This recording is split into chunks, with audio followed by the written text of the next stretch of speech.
Does God hate shrimp? Why are there so many rules in the Old Testament that honestly just seem weird? For example, not eating shrimp or crustaceans, not mixing certain fibers, not tattooing yourself. So there are a lot of things in the Old Testament that God told the Jewish people to do that have nothing to do with morals. And God explains actually why he does this. So the people around the Jewish people at the time were really morally reprehensible people. Their culture was defined by lying and stealing and just generally not being good people. They would sacrifice their children to gods. They would cut themselves for their gods.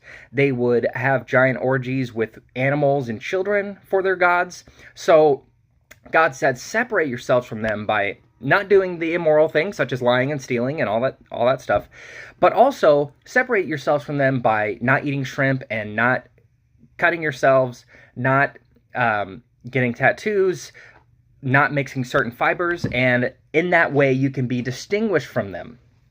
So when Jesus came back, he actually fulfilled, he didn't do away with, he fulfilled the law of the Jewish people.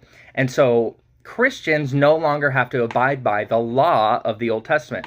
And that includes food restrictions, that includes wearing certain clothing. We don't have to do that anymore. So now we only have to follow the moral rules that will always be in effect, because God is black and white. Even though we may not understand completely, there is a right and there is a wrong, and God has put that in his heart. We know there's a right and there's a wrong, even if we can't always distinguish it.